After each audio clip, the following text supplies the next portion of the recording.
Me levanté en medio de la ceremonia, tomé el micrófono de las manos del sacerdote y dije con voz firme: esta boda no puede continuar. Anoche vi a mi esposo saliendo del cuarto de esta mujer. El silencio que siguió fue tan profundo que se podía escuchar el latido de mi corazón. 300 personas me miraban con los ojos abiertos como platos. Mi hijo palideció como si hubiera visto un fantasma, y ella se puso roja como un tomate maduro.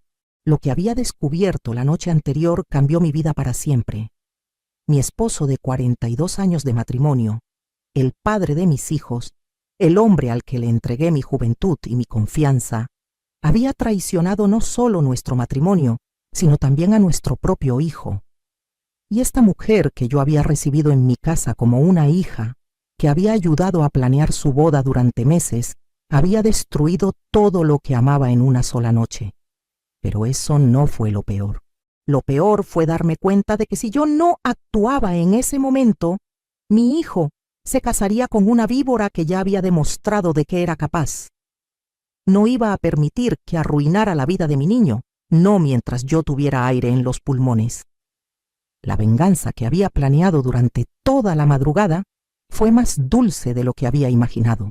Ver sus caras de terror cuando se dieron cuenta de que su secreto sucio había salido a la luz, delante de toda la iglesia, de toda nuestra familia, de todos nuestros amigos y conocidos, me dio una satisfacción que jamás había sentido. Sigue mi historia hasta el final y comenta la ciudad desde donde me estás viendo para saber qué tan lejos ha llegado mi relato. Mi nombre es Rosa Elena Mendoza, tengo 65 años y durante 42 años creí que tenía el matrimonio perfecto. Vivo en Puebla, México, en la misma casa donde crié a mis 3 hijos. Javier, mi mayor de 35 años, Carmen de 32 y Miguel de 28. Toda mi vida la dediqué a mi familia, a construir un hogar donde reinara el amor y el respeto. Conocí a Ernesto cuando yo tenía apenas 20 años. Él era un hombre trabajador, ambicioso, que me prometió una vida llena de felicidad. Y durante muchos años cumplió esa promesa. Construimos juntos un pequeño imperio. Empezamos vendiendo productos de limpieza de casa en casa, y poco a poco fuimos creciendo hasta tener una distribuidora que nos permitió vivir cómodamente y darles a nuestros hijos una buena educación. Yo siempre fui la esposa perfecta. Me levantaba a las 5 de la mañana para prepararle el desayuno, le planchaba las camisas, atendía la casa, cuidaba a los niños cuando estaban enfermos y nunca, jamás, le di un motivo de queja. Cuando el negocio creció, yo trabajaba en la oficina llevando las cuentas, mientras él se encargaba de las ventas. Éramos un equipo perfecto, o al menos eso pensaba yo. Javier, mi hijo mayor, siempre fue mi orgullo. Estudió administración de empresas y se hizo cargo de gran parte del negocio familiar. Es un hombre bueno, trabajador, igual que su padre solía ser. Hace 2 años conoció a Lucía Herrera, una muchacha de 26 años, hija de una familia respetable del centro de la ciudad. Ella trabajaba como secretaria en un despacho contable y parecía una niña educada, de buenos modales. Cuando Javier me la presentó, me emocioné mucho. Lucía era bonita, parecía dulce, y lo más importante, mi hijo se veía feliz con ella. La recibí en nuestra familia con los brazos abiertos. La invitaba a comer los domingos, conversaba con ella sobre sus planes, incluso le enseñé algunas de mis recetas favoritas. Llegué a quererla como a una hija. Los primeros meses todo parecía perfecto. Lucía venía a visitarnos seguido, ayudaba en la cocina, era cariñosa conmigo y con Ernesto. Mi esposo siempre comentaba lo afortunado que era Javier de haber encontrado una mujer tan especial. Esa muchacha tiene buenas intenciones, me decía. Se nota que viene de buena familia. Yo estaba completamente de acuerdo. Cuando Javier me anunció que se iban a casar, lloré de felicidad. Después de tantos años viendo a mi hijo, dedicado solo al trabajo, por fin había encontrado a alguien con quien formar una familia. Inmediatamente me puse a planear la boda. Quería que fuera perfecta, que fuera la celebración que mi hijo se merecía. Durante 8 meses me dediqué completamente a organizar esa boda. Escogimos la iglesia de San José, donde nos habíamos casado Ernesto y yo. Contraté al mejor banquete de la ciudad. Encargué las flores más hermosas y hasta mandé a hacer mi vestido especialmente para la ocasión. Gasté más de 200,000 pesos de mis ahorros personales, pero no me importaba. Era la boda de mi hijo mayor, tenía que ser especial. Lucía participaba en todos los preparativos. Íbamos juntas a escoger las invitaciones, probamos pasteles, visitamos salones de belleza. Parecía tan emocionada como yo.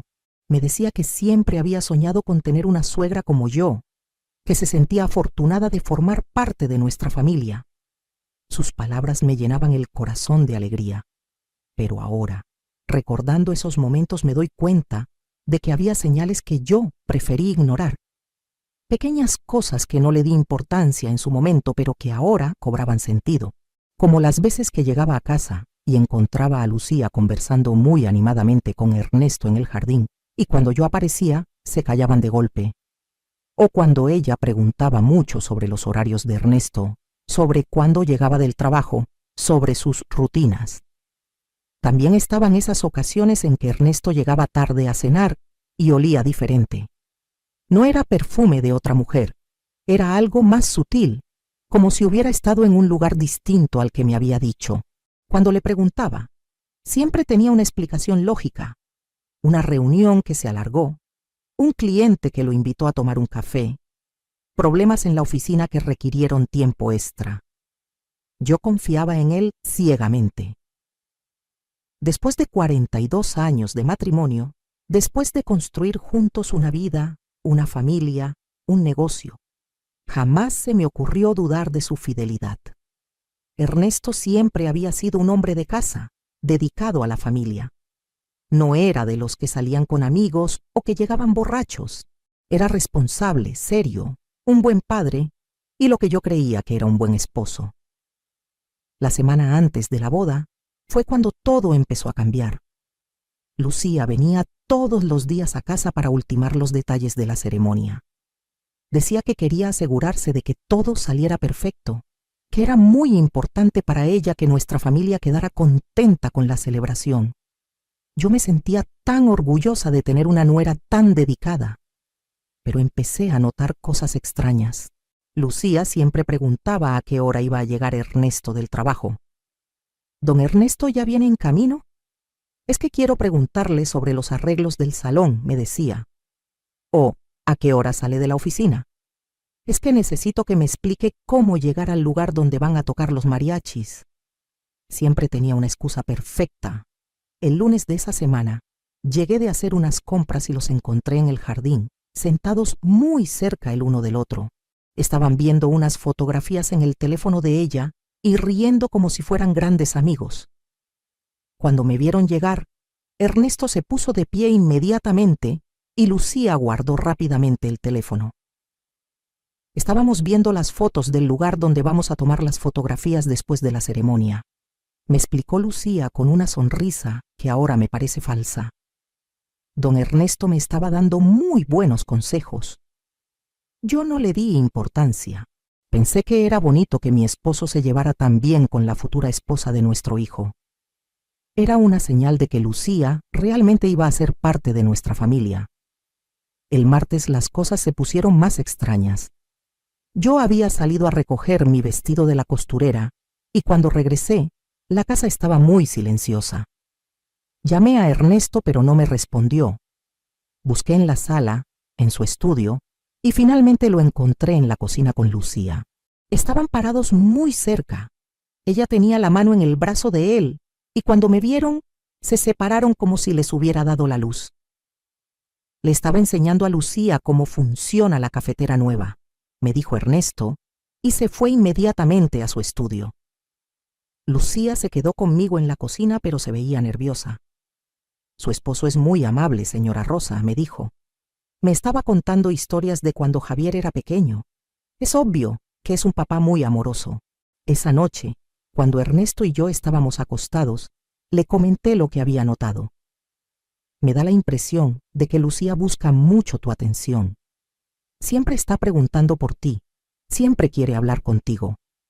Ernesto se rió. Rosa, no seas celosa. La muchacha está nerviosa por la boda. Es normal que busque la aprobación de la familia.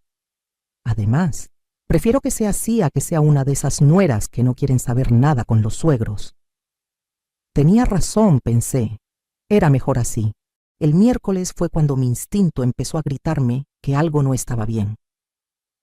Lucía llegó muy temprano, como a las 9 de la mañana. Dijo que quería ayudarme a envolver los recuerdos para los invitados. Yo tenía que salir a pagar el salón donde sería la recepción, así que la dejé en casa con Ernesto. No se preocupe, señora Rosa. Yo me quedo ayudando a don Ernesto con lo que necesite. Vaya tranquila. Cuando regresé, 2 horas después, encontré algo que me revolvió el estómago. La puerta de la recámara de huéspedes estaba cerrada con llave y pude escuchar voces adentro. Voces que hablaban en susurros, voces que sonaban demasiado íntimas para ser una conversación normal entre suegro y nuera. Me quedé parada afuera de esa puerta durante 5 minutos eternos, tratando de entender lo que estaba escuchando. No podía distinguir las palabras, pero el tono no era el de 2 personas hablando sobre una boda. Cuando salieron, 20 minutos después, Lucía tenía el cabello despeinado y la blusa arrugada. Ernesto evitó mirarme a los ojos. Estábamos revisando las cajas de decoraciones que guardaste ahí, Rosa, me dijo mi esposo. Lucía quería asegurarse de que no nos faltara nada. Esa noche no pude dormir. Me quedé despierta toda la madrugada, dándole vueltas en la cabeza a lo que había visto, a lo que había sentido. Pero me convencí a mí misma de que estaba exagerando, que los nervios de la boda me estaban haciendo imaginar cosas que no existían. El jueves Lucía no vino a casa, y yo me sentí aliviada. Pero Ernesto estuvo extraño todo el día. Recibió varias llamadas telefónicas y se iba a otro cuarto para contestar. Cuando le pregunté quién había llamado, siempre me decía que eran proveedores, clientes, asuntos del negocio. Esa noche me dijo que tenía que salir a resolver un problema en la oficina. Es algo urgente, Rosa. Un cliente que quiere hacer un pedido grande pero necesita que revisemos unos documentos esta noche. Se fue a las 8 de la noche y regresó hasta las 2 de la madrugada. Cuando llegó, olía a perfume de mujer. Un perfume que yo conocía muy bien porque se lo había regalado a Lucía para su cumpleaños. El viernes, un día antes de la boda, Lucía llegó como a las 6 de la tarde. Dijo que quería quedarse a cenar con nosotros, que se sentía muy emocionada y quería pasar tiempo con su nueva familia antes del gran día. Durante la cena, yo los observé detenidamente. La forma en que se miraban, las sonrisas que intercambiaban, los roces casuales de sus manos cuando se pasaban los platos. Todo me confirmaba lo que mi corazón ya sabía, pero mi mente se negaba a aceptar. Después de cenar, Lucía dijo que estaba muy cansada y pidió permiso para quedarse a dormir en el cuarto de huéspedes. Es que vivo del otro lado de la ciudad y mañana tengo que levantarme muy temprano para ir a la estética. Si no les molesta, prefiero quedarme aquí. Por supuesto que no me molestaba, o al menos eso le dije. A las 11 de la noche, yo ya estaba en mi cama pero no podía dormir. Los nervios, la emoción, todo lo que había notado durante la semana me tenía con los ojos abiertos. Ernesto se quedó dormido inmediatamente como siempre hacía. Pero a las 12:30 escuché ruidos en la casa. Pasos silenciosos en el pasillo, una puerta que se abría muy despacio, voces susurrando. Mi corazón empezó a latir tan fuerte que pensé que Ernesto se iba a despertar. Me levanté sin hacer ruido y caminé hacia la puerta de nuestra recámara. La abrí apenas una rendija y lo que vi me destrozó el alma en pedazos. Mi esposo, el padre de mis hijos, el hombre al que le había entregado 42 años de mi vida, estaba caminando descalzo por el pasillo hacia el cuarto de huéspedes. Llevaba puesto solo el pantalón del pijama. Lo seguí en silencio, con el corazón a punto de salírseme del pecho. Me escondí en la esquina del pasillo y vi cómo tocaba muy suavemente la puerta del cuarto donde se suponía que Lucía estaba durmiendo. La puerta se abrió inmediatamente, como si ella lo estuviera esperando. Vi su silueta en el marco de la puerta. Llevaba puesto solo un camisón transparente que le había regalado en su despedida de soltera. ¿Estás segura de que quieres hacer esto?, le escuché susurrar a Ernesto. Llevo meses esperando este momento, le respondió ella. Mañana me caso con tu hijo, pero esta noche quiero ser tuya. No pude seguir escuchando. Me tapé la boca con las manos para no gritar y corrí de regreso a mi cuarto. Me metí en el baño y vomité hasta que no me quedó nada en el estómago. Después me senté en el piso frío y lloré en silencio hasta que amaneció. En una sola noche, todo lo que había construido durante más de 4 décadas se había convertido en mentira. Mi matrimonio era una farsa. Mi nuera era una víbora. Y mi hijo, mi pobre hijo, estaba a punto de casarse con la mujer que se había acostado con su propio padre.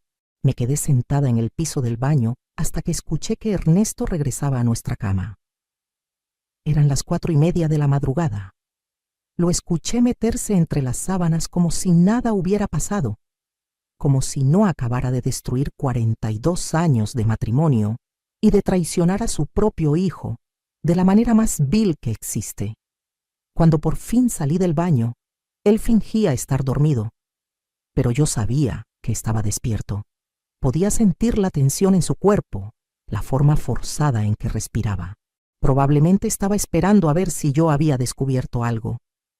Me senté en el borde de la cama y por primera vez en toda mi vida adulta vi a mi esposo como lo que realmente era, un extraño. Un hombre capaz de traicionarme de la peor manera posible, en mi propia casa, con la mujer que se iba a casar con nuestro hijo en menos de 12 horas. Pero algo extraordinario pasó en ese momento. En lugar de hundirme en la desesperación, en lugar de ponerme a llorar como una víctima indefensa, sentí algo que no había sentido jamás en mi vida. Una furia fría, calculadora, poderosa. Una determinación férrea de que esto no se iba a quedar así.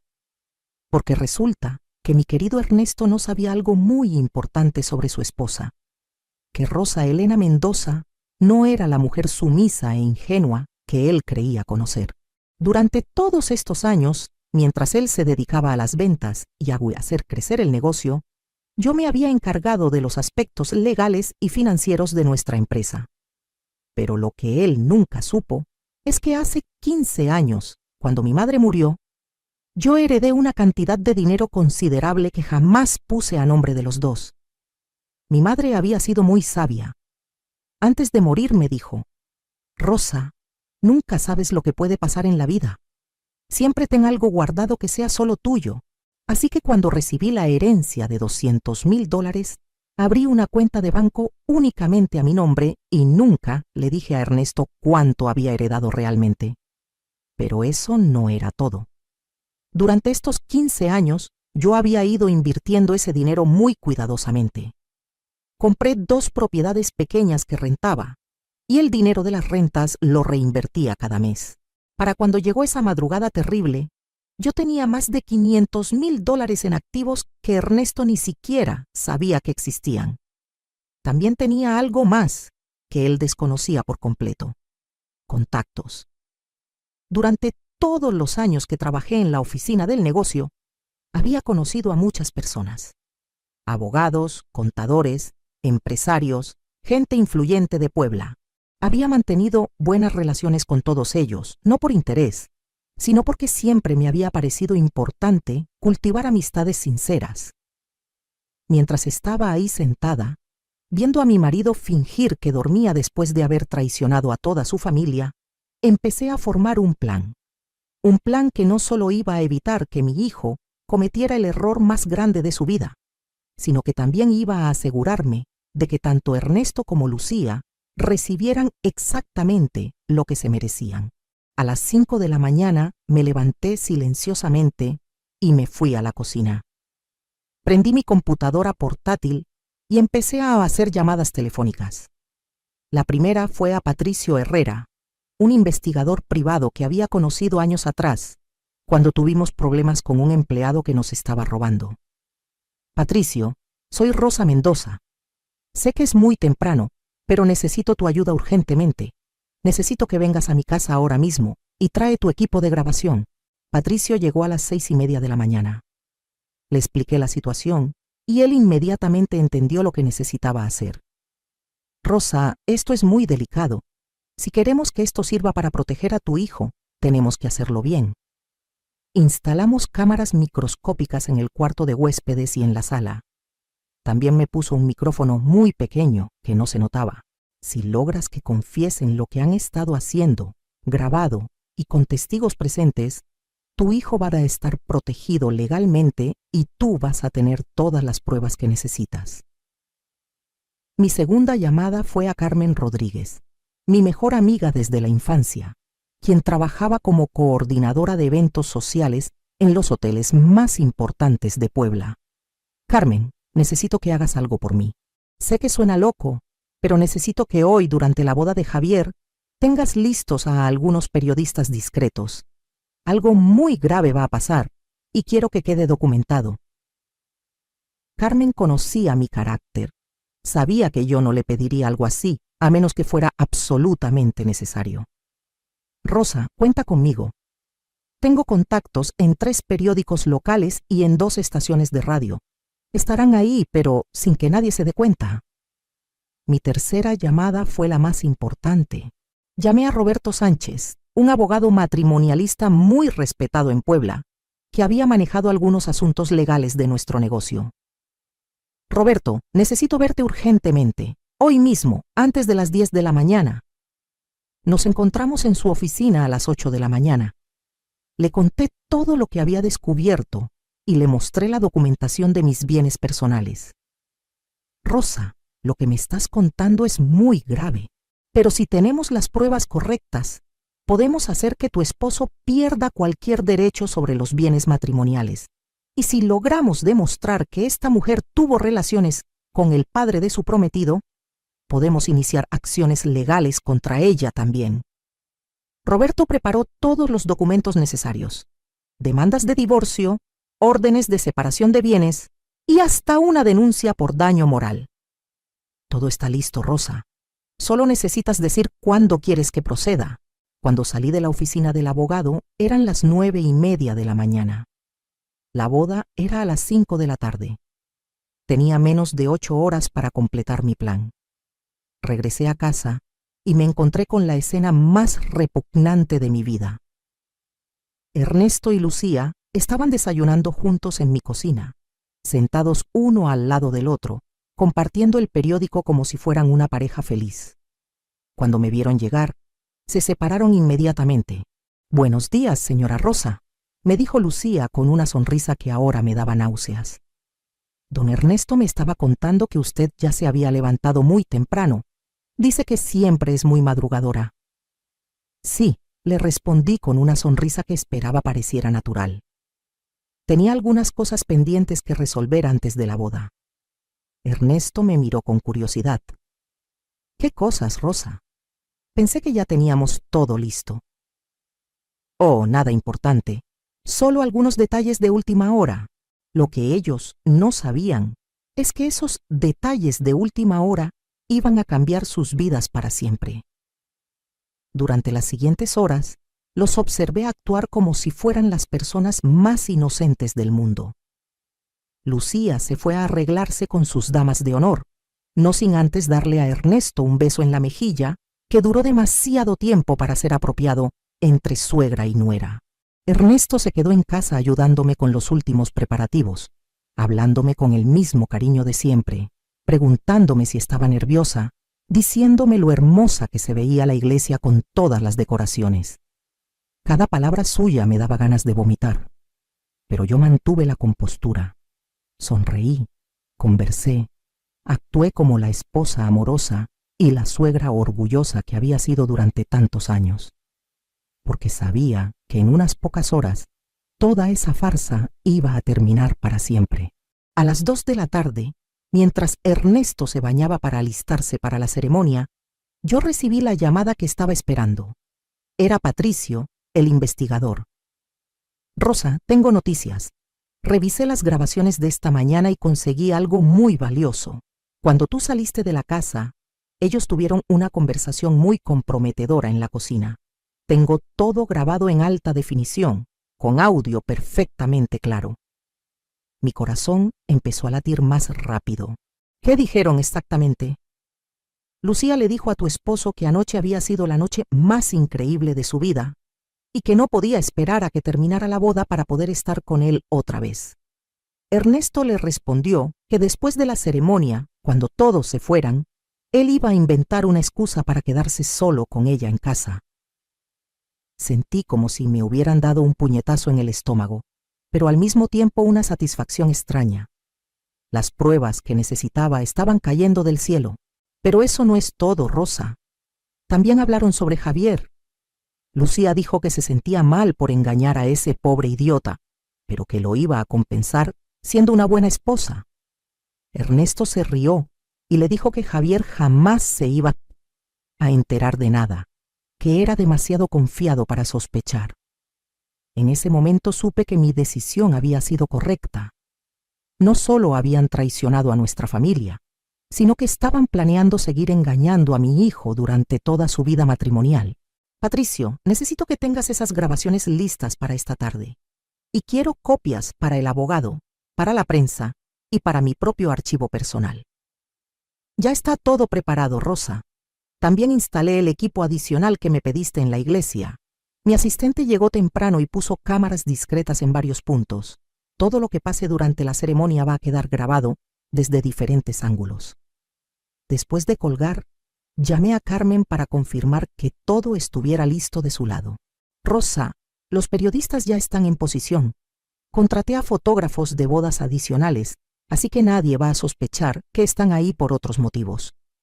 También tengo a una reportera de sociales que van a estar transmitiendo en vivo por las redes sociales del periódico. Si algo dramático pasa, Medio Puebla se va a enterar inmediatamente.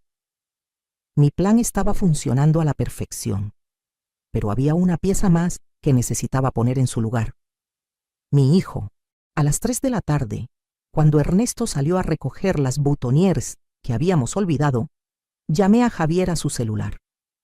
Hijo, ¿podrías venir a la casa un momentito antes de irte a la iglesia? Necesito hablar contigo sobre algo importante. ¿Pasó algo malo, mamá? Suenas extraña. No es nada grave, mi amor. Solo quiero darte algo antes de que te cases. Es una tradición familiar. Javier llegó a la casa media hora después. Se veía nervioso pero feliz, como cualquier novio el día de su boda. Llevaba puesto un traje azul marino que yo mismo había escogido para él, y se veía tan guapo como el día que se graduó de la universidad. ¿Qué querías darme, mamá? Saqué una pequeña caja de mi bolsa. Adentro había un anillo que había pertenecido a mi abuelo, un anillo que había estado en nuestra familia por 3 generaciones. Este anillo perteneció a tu bisabuelo, después fue de tu abuelo y después de tu papá cuando nos casamos. Ahora quiero que sea tuyo. Javier tomó el anillo con mucha emoción. Mamá, es hermoso. Muchas gracias. Pero quiero que me prometas algo, hijo. Lo que tú quieras. Prométeme que siempre vas a recordar que tu familia te ama más que a nada en este mundo. Que sin importar lo que pase en la vida, siempre vamos a estar aquí para protegerte. Javier me abrazó fuerte. Por supuesto, mamá. ¿Por qué me dices eso? ¿Estás bien? Estoy perfectamente bien, mi amor. Solo quería que lo supieras. Lo que no le dije es que ese anillo también tenía una función especial.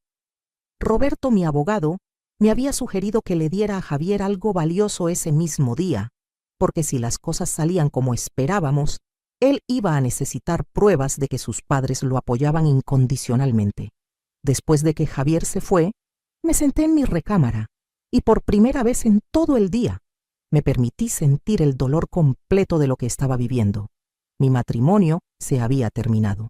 La mujer que creía que iba a ser la madre de mis nietos era una traidora. Mi vida, tal como la conocía, estaba a punto de cambiar para siempre. pero también sentí algo más, un poder que jamás había experimentado. Por primera vez en 42 años, yo tenía el control absoluto de la situación. Ernesto y Lucía creían que eran muy listos, que habían logrado engañarme completamente. No tenían ni la menor idea de lo que les esperaba. Mientras me arreglaba para la boda, pensé en todos los años que había pasado siendo la esposa perfecta, cocinando, limpiando, cuidando, apoyando, sacrificándome. Todos los años en que puse las necesidades de mi familia antes que las mías. Todos los años en que confié ciegamente en un hombre que me había traicionado de la manera más vil posible. Pero esos años no habían sido desperdiciados. Me habían enseñado a ser fuerte, a ser inteligente, a ser paciente. Y ahora toda esa fuerza, toda esa inteligencia, toda esa paciencia, las iba a usar para proteger a mi hijo y para hacer justicia. A las 4:30 de la tarde me puse mi vestido nuevo, me maquillé cuidadosamente y me miré en el espejo. La mujer que me devolvía la mirada ya no era la Rosa ingenua que había sido hasta el día anterior. Era una mujer que sabía exactamente lo que tenía que hacer. Ernesto llegó justo cuando yo estaba terminando de alistarme. «Te ves hermosa, Rosa», me dijo, y me dio un beso en la mejilla. «Nuestro hijo se va a sentir muy orgulloso de tener una mamá tan elegante». Qué fácil era para él actuar como si nada hubiera pasado. Qué sencillo era fingir que seguía siendo el esposo amoroso de siempre. «Gracias, Ernesto. Tú también te ves muy guapo». En el camino hacia la iglesia, él me tomó de la mano como había hecho tantas veces durante nuestros años de casados. «Rosa, quiero que sepas lo orgulloso que estoy de ti. Has organizado una boda preciosa para nuestro hijo. Lucía es una muchacha afortunada de tener una suegra como tú». Cada palabra era como un cuchillo en mi corazón, pero mantuve la sonrisa. Es lo menos que podías hacer por Javier, y por Lucía, por supuesto. Cuando llegamos a la iglesia vi que todo estaba exactamente como lo había planeado. Los fotógrafos adicionales de Carmen estaban en posición. El equipo de Patricio era completamente invisible. Roberto, mi abogado, estaba sentado discretamente en una de las bancas del fondo. Los invitados empezaron a llegar. Familia, amigos, conocidos, compañeros de trabajo. 300 personas que habían venido a celebrar lo que creían que iba a ser una boda hermosa. Lucía llegó en una limusina blanca, acompañada de sus damas de honor. Se veía radiante en su vestido de novia, sonriendo y saludando a todos como si fuera la mujer más feliz del mundo. Cuando me vio, corrió hacia mí y me dio un abrazo que me hizo sentir náuseas. «Señora Rosa, no puedo creer que este día haya llegado por fin. Muchas gracias por todo lo que ha hecho para que este día sea perfecto».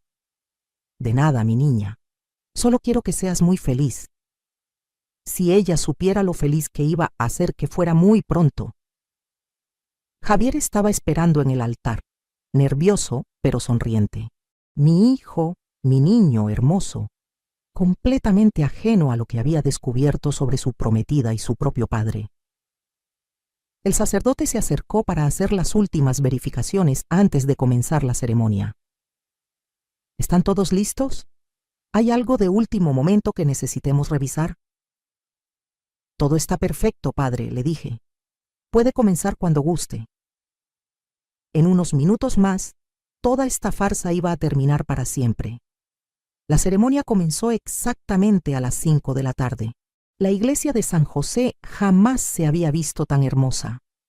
Las flores blancas y rosas que yo mismo había escogido decoraban cada rincón. Las velas creaban una atmósfera mágica y el órgano tocaba las melodías más dulces que había escuchado en mi vida. Los invitados se pusieron de pie cuando Lucía comenzó a caminar por el pasillo central del brazo de su padre. Se veía como una princesa de cuento de hadas, con su vestido largo de encaje y su velo que parecía una nube. Todos la miraban con admiración, susurrando lo hermosa que se veía, lo perfecta que era para mi hijo. Si supieran la verdad. Javier estaba parado en el altar, con los ojos llenos de lágrimas de emoción. Mi pobre hijo, tan enamorado, tan ilusionado, tan completamente engañado. A su lado estaba Ernesto, su padrino, el hombre que se suponía que debía protegerlo y guiarlo, pero que en realidad lo había traicionado de la manera más vil posible. Cuando Lucía llegó al altar, el padre de ella la entregó a Javier con una sonrisa orgullosa. «Cuídala mucho, hijo», le dijo. «Es lo más valioso que tengo». Si él supiera que su hija se había acostado con el padre de su yerno la noche anterior. El padre Martínez, que nos conocía desde que Javier era pequeño, comenzó la ceremonia con las palabras tradicionales. Habló sobre el amor, sobre la fidelidad, sobre la importancia de construir un matrimonio basado en la confianza y el respeto mutuo. Cada palabra era como una bofetada para mí, pero mantuve la compostura. Sonreí cuando era apropiado sonreír, me limpié las lágrimas cuando la gente esperaba que estuviera emocionada y actué como la madre orgullosa que se suponía que era. Pero por dentro mi corazón latía como un tambor de guerra. El padre Martínez leyó las escrituras sobre el matrimonio y después invitó a Javier y Lucía a intercambiar sus votos personales. Mi hijo habló primero, con una voz llena de amor y sinceridad que me partió el alma. Lucía, desde el día que te conocí, supe que eras la mujer con la que quería pasar el resto de mi vida. Prometo amarte, respetarte y protegerte todos los días que Dios me permita estar contigo. Prometo ser fiel a ti y solo a ti, y construir contigo la familia que siempre hemos soñado. Todos los invitados sonrieron y algunos hasta aplaudieron. Ernesto se limpió los ojos, fingiendo estar emocionado por las palabras de su hijo. Después fue el turno de Lucía. Se las arregló para derramar algunas lágrimas convincentes mientras decía: «Javier, tú eres el hombre más bueno y noble que he conocido. Prometo amarte con todo mi corazón, ser la esposa que te mereces y honrar a tu familia como si fuera la mía propia. Prometo serte fiel para siempre». Fiel para siempre. Las palabras me dieron ganas de vomitar. El padre Martínez continuó con la ceremonia. Bendijo los anillos, habló sobre la importancia del matrimonio en los ojos de Dios y finalmente llegó al momento que yo había estado esperando. Si hay alguien presente que conozca alguna razón por la cual estos dos jóvenes no deban unirse en matrimonio, que hable ahora o calle para siempre. En una boda normal, este es un momento puramente ceremonial. Nadie jamás se levanta a objetar. Es solo una tradición que se mantiene por costumbre, pero esta no era una boda normal. Me levanté de mi asiento en la primera fila y caminé hacia el frente de la iglesia. El sonido de mis tacones en el piso de mármol resonaba en el silencio absoluto que se había apoderado del lugar. 300 personas me miraban con confusión total. Javier tenía los ojos abiertos como platos. Lucía se había puesto pálida como un papel. Ernesto parecía que había visto un fantasma. Extendí mi mano hacia el padre Martínez, que me entregó el micrófono con una expresión de completa perplejidad. «Perdón, padre, pero sí conozco una razón por la cual esta boda no puede continuar». Mi voz salió clara y firme, amplificada por las bocinas de la iglesia, para que hasta la persona en la última fila pudiera escucharme perfectamente. Anoche, a las 12:30 de la madrugada, vi a mi esposo Ernesto Mendoza salir de nuestro cuarto matrimonial y dirigirse al cuarto donde se hospedaba esta mujer. Los vi entrar juntos a esa habitación y permanecer ahí durante 4 horas. El silencio que siguió era tan profundo que se podía escuchar la respiración de cada persona presente. Lucía empezó a negar con la cabeza desesperadamente. «No, no, eso no es cierto, señora Rosa. Yo estaba durmiendo toda la noche, yo jamás». Pero yo no había terminado. No solo los vi, también los escuché. Esta mañana, cuando salí de la casa, los dejé solos y grabé su conversación. Saqué de mi bolsa un pequeño reproductor de audio que Patricio me había preparado. Le di play y la voz de Lucía llenó toda la iglesia. «Anoche fue la noche más increíble de mi vida, Ernesto. No puedo esperar a que termine esta boda ridícula para poder estar contigo otra vez. Y después la voz de mi esposo. No te preocupes, mi amor. Después de la ceremonia voy a inventar una excusa para quedarme solo contigo en casa. Javier jamás se va a enterar de nada. Es demasiado confiado para sospechar. El audio continuó por 30 segundos más, con detalles íntimos de su encuentro sexual y sus planes para seguir engañando a mi hijo durante todo su matrimonio. Cuando terminó la grabación, el silencio en la iglesia era ensordecedor. Algunas personas habían empezado a llorar. Otras tenían la boca abierta de la impresión. Los fotógrafos estaban trabajando sin parar, capturando cada momento de esta revelación histórica. Javier se había puesto completamente blanco.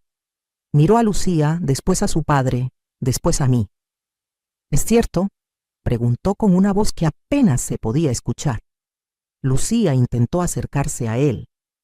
«Javier, mi amor, ¿yo puedo explicar?» «¡No me toques!», gritó mi hijo, apartándose de ella como si fuera un animal ponzoñoso. «¡No te atrevas a tocarme!». Ernesto trató de intervenir.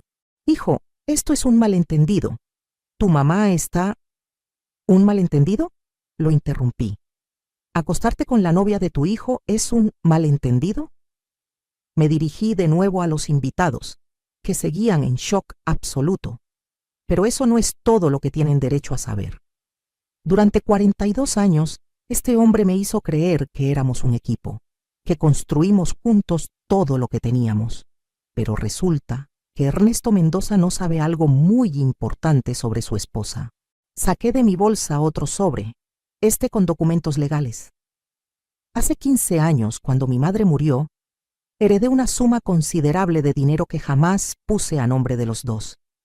Durante todos estos años, he estado invirtiendo ese dinero de manera independiente. Para este momento tengo bienes por valor de más de $500,000 que mi esposo desconoce por completo. Los murmullos de sorpresa empezaron a extenderse por toda la iglesia. Pero lo más importante, continué, es que esta mañana, antes de venir a esta ceremonia, presenté una demanda de divorcio contra Ernesto Mendoza. También presenté una demanda por daño moral contra Lucía Herrera. Ambos van a perder todo derecho sobre los bienes que construimos juntos durante nuestro matrimonio y van a tener que enfrentar las consecuencias legales de sus actos. Lucía se quitó el velo y lo tiró al suelo, gritando como una loca. «Esto no puede estar pasando, no es justo, yo lo amo». «¿A cuál de los dos?», le pregunté con una calma que me sorprendió a mí misma.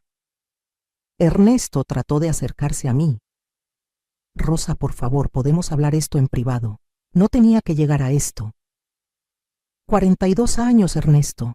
42 años de mi vida te entregué. Y tú me pagaste traicionándome con la mujer que se iba a casar con nuestro hijo. No hay nada de qué hablar. Me dirigí una última vez al micrófono. Señoras y señores, lamento profundamente que hayan tenido que presenciar esta situación. Pero no podía permitir que mi hijo cometiera el error más grande de su vida, casándose con una mujer que ya había demostrado de qué era capaz. Javier se acercó a mí y me abrazó fuerte, llorando como no lo había visto llorar desde que era niño. «Gracias, mamá. Gracias por protegerme». Para eso estamos las madres, mi amor, para proteger a nuestros hijos, sin importar el costo. Los invitados empezaron a salir de la iglesia en completo silencio, algunos deteniéndose para darme palabras de apoyo, otros simplemente alejándose lo más rápido posible del escándalo. Lucía salió corriendo llorando histéricamente, seguida por sus padres que se veían completamente avergonzados. Ernesto se quedó parado en el altar, completamente destruido, mirándome como si no pudiera creer lo que había pasado. «Rosa», empezó a decir. «No», lo interrumpí. «Ya no tienes derecho a dirigirme la palabra. Los documentos del divorcio te van a llegar mañana. Te sugiero que busques un abogado». Salí de la iglesia del brazo de mi hijo con la cabeza en alto, sintiendo por primera vez en décadas que tenía el control completo de mi propia vida. La Rosa sumisa y confiada había muerto esa noche en el pasillo de mi casa. La mujer que salió de esa iglesia era alguien completamente diferente. una mujer que sabía exactamente cuánto valía y que jamás volvería a permitir que nadie la traicionara. 6 meses después de esa tarde que cambió mi vida para siempre, estoy sentada en la terraza de mi nueva casa, una hermosa propiedad que compré en las afueras de Puebla, con vista a las montañas y un jardín lleno de flores que yo misma sembré. Es una casa que elegí solo para mí, decorada con mis colores favoritos, llena de luz y paz. El proceso de divorcio fue más rápido de lo que esperaba. Roberto, mi abogado, tenía razón. Con las pruebas que habíamos recolectado, Ernesto no tuvo más opción que aceptar todas mis condiciones. Se quedó con el negocio familiar, pero tuvo que pagarme la mitad de su valor real, más una compensación por daño moral que me permitió comprar esta casa y asegurar mi futuro económico. Lucía y su familia tuvieron que mudarse de Puebla. El escándalo fue tan grande que ya no podían mostrar la cara en ningún lado. Los videos de la revelación en la iglesia se volvieron virales en todas las redes sociales y durante semanas fue el único tema de conversación en toda la ciudad. La gente la señalaba en la calle, sus amigas la rechazaron y hasta perdió su trabajo. A veces me pregunto si fui demasiado dura con ella. Después de todo, solo tenía 26 años, pero después recuerdo la conversación que escuché esa madrugada, cuando dijo que iba a compensar a mi hijo siendo una buena esposa, mientras planeaba seguir acostándose con su suegro. No fui demasiado dura. Fue exactamente lo que se merecía. En cuanto a Ernesto, los primeros meses después del divorcio trató de buscarme varias veces. Me mandaba flores, cartas, mensajes a través de conocidos en común. Incluso llegó a presentarse aquí en mi nueva casa, rogándome que le diera una segunda oportunidad. Rosa, por favor, fueron solo 2 semanas de locura. 42 años no pueden terminar así. Podemos ir a terapia matrimonial, podemos empezar de nuevo. Pero yo ya no era la misma mujer que había sido durante todos esos años. La Rosa que él conocía, la que habría perdonado cualquier cosa por mantener unida a la familia, había desaparecido para siempre. Ernesto, le dije la última vez que vino, tú no traicionaste solo nuestro matrimonio, traicionaste a tu propio hijo. No hay terapia en el mundo que pueda arreglar eso.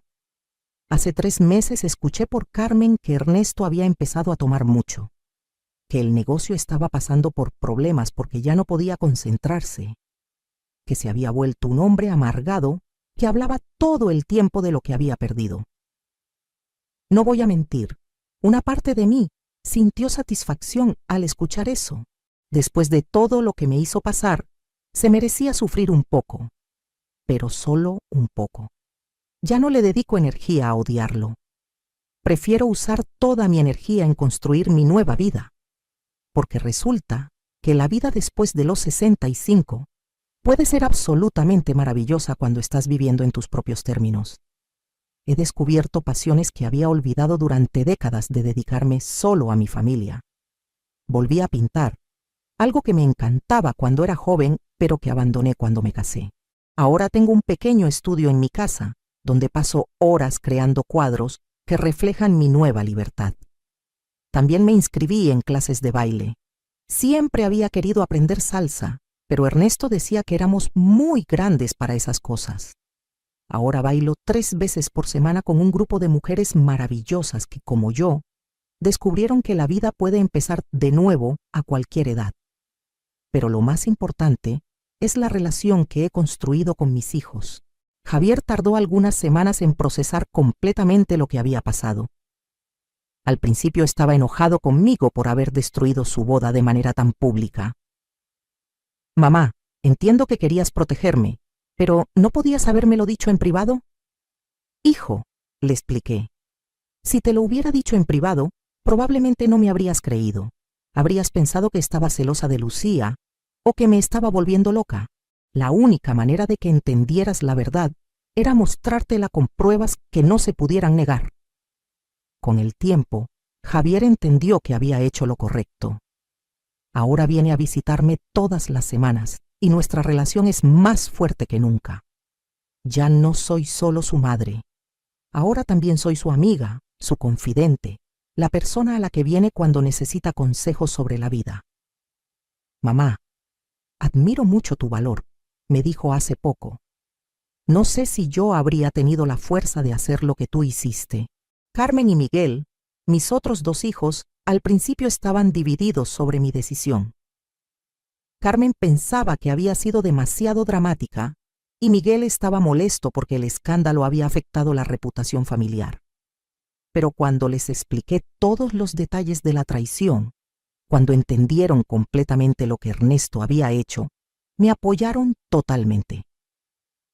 Mamá, papá se merecía exactamente lo que le diste, me dijo Carmen, y nosotros estamos orgullosos de tener una madre que no se dejó pisotear. Ahora los 3 vienen a mi casa seguido. Cocinamos juntos, jugamos cartas, conversamos sobre la vida. Es hermoso tener una relación con mis hijos adultos basada en el respeto mutuo, no solo en la obligación familiar. He vuelto a tener vida social también. Carmen, mi mejor amiga, me ha presentado a un grupo de mujeres divorciadas y viudas que se reúnen todas las semanas para hacer diferentes actividades. Vamos al cine, organizamos cenas, hacemos viajes cortos a ciudades cercanas. Por primera vez en décadas, tengo amigas verdaderas, no solo conocidas de la esposa de Ernesto. Incluso he empezado a salir con alguien. Se llama Roberto. Sí, el mismo abogado que me ayudó con el divorcio. Y es un hombre completamente diferente a Ernesto. Es respetuoso, inteligente y sobre todo honesto. Tenemos una relación muy tranquila, sin prisa, basada en la amistad y el cariño mutuo. Rosa me dijo hace poco: admiro muchísimo la manera en que reconstruiste tu vida. Eres una mujer extraordinaria. No sé si algún día me volveré a casar. Francamente, no me importa. Por primera vez en mi vida adulta, soy completamente feliz estando conmigo misma. Hace un mes, recibí una carta muy inesperada. Era de una mujer de Guadalajara que había visto el video de mi revelación en la iglesia. Señora Rosa, decía la carta, su historia me dio el valor para dejar a mi esposo después de 20 años de maltrato emocional. Gracias por demostrarme que nunca es demasiado tarde para defender nuestra dignidad. Esa carta me hizo llorar, pero de felicidad. Si mi historia ha servido para inspirar a otras mujeres a valorarse a sí mismas, entonces todo lo que pasé valió la pena. Porque eso es lo que aprendí de toda esta experiencia, que la dignidad no tiene precio y que nunca, jamás, es demasiado tarde para empezar a vivir la vida que realmente merecemos. Durante 42 años fui la esposa perfecta, la madre sacrificada, la mujer que siempre ponía las necesidades de otros antes que las suyas. ¿Y qué recibía a cambio? Traición, mentiras, humillación. Pero ahora soy algo mucho mejor que la esposa perfecta. Soy una mujer libre. Me levanto cuando quiero, como lo que me gusta. Veo las películas que me emocionan. Escucho la música que me hace feliz. Mi casa huele a las flores que yo elegí. Está decorada con los colores que me gustan y está llena de paz. No cambiaría esta vida por nada del mundo. A todas las mujeres que me están escuchando, que tal vez estén pasando por situaciones similares a la mía, quiero decirles algo muy importante. Nunca es demasiado tarde para defenderse. Nunca es demasiado tarde para exigir respeto. Nunca es demasiado tarde para empezar de nuevo. No importa cuántos años tengan, no importa cuánto tiempo hayan pasado aguantando situaciones que las lastiman, siempre pueden elegir su dignidad, siempre pueden elegir su felicidad. Yo tengo 66 años y puedo decir con total honestidad que estos últimos 6 meses han sido los más felices de toda mi vida adulta. Así que si estás viviendo algo similar a lo que yo viví, si alguien te está traicionando, si alguien te está faltando al respeto, recuerda mi historia. Recuerda que tienes más poder del que crees, más opciones de las que imaginas y más valor del que jamás has demostrado. Tu dignidad vale más que cualquier matrimonio. Tu felicidad vale más que cualquier apariencia social. Tu paz vale más que cualquier comodidad económica. Y nunca, jamás permitas que alguien te trate como si no valieras nada. porque vales todo. ¿Qué harías tú en mi lugar? ¿Has pasado por algo así? Comenta abajo y cuéntame tu historia. No estás sola y nunca es demasiado tarde para empezar a vivir la vida que te mereces. Hasta aquí mi historia. Gracias por acompañarme hasta el final. Y recuerda, tú también puedes ser la protagonista de tu propia vida.